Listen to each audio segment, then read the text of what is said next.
ఉన్నది ఉన్నట్టు మాట్లాడాలి, డబుల్ ఫేస్డ్ ఉండకూడదు అనేసి తనుజ గారు అన్నారు. మరి ఈ రోజు ఆవిడ చేసిందేంటి? భరణి గారు ఇమ్యూనిటీ టాస్క్ లో ఆవిడకి చెక్ ఇచ్చారు, బొక్క ఇచ్చారు, ఏదో ఇచ్చారు. మొత్తానికి ఆవిడ ఇమ్యూనిటీ టాస్క్ గెలుచుకుంది. Okay fine. గేమ్ అయిపోయిన తర్వాత భరణి గారు చాలా ఫీల్ అవుతారు. నన్ను సపోర్ట్ చేసిన దివ్యాన్ని కాదని వీళ్ళిద్దరికి సపోర్ట్ చేశాను, సుమన్కి అలాగే తనుజకి. వీళ్ళు ఎప్పటి నుంచో తెలిసిన వాళ్ళు, ఒకే బయట మీద సుమన్ నేను పడుకుంటాం, ఫేస్ ఫేస్ చూసుకోవాల్సిన వాళ్ళు.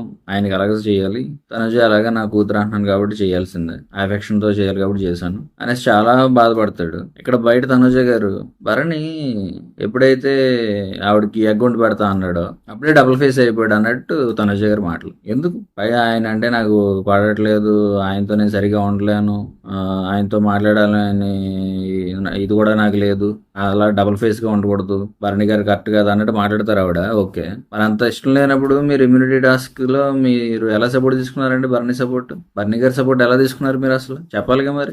నాకు అవసరం లేదండి మీ సపోర్ట్, నాకు అవసరం లేదు. ఎలా అయితే మీరు అంతకు ముందు వీక్స్ లో మన సంజన గారు, ఫ్లోరా గారు మీకు సపోర్ట్ చేయడానికి ముందుకు వస్తే నాకు అవసరం లేదు మీ సపోర్ట్, నేను సింగిల్ గా పోరాడతాను అనేసి చెప్పిన మీరు ఈ రోజు ఆ పాయింట్ ఎందుకు చెప్పలే? మరి అక్కడేమో ఇమ్యూనిటీ తీసుకున్నారు భరణి గారు ఇస్తే. ఓకే, భరణి గారు మీకు ఇమ్యూనిటీ ఇచ్చారని అక్కడ అటుపక్కన దివ్య గారి దగ్గర, దివ్య గారు ఉన్నా లేకపోయినా ఆయన బాధ ఆయన పడుతున్నారు, ఆవిడ సపోర్ట్ చేయలేదని. మీరేమో ఇక్కడ ఆయన సపోర్ట్ తీసేసుకుని ఆయన కరెక్ట్ కాదనేసి ఆయన మీద పడి ఏడుస్తున్నారు.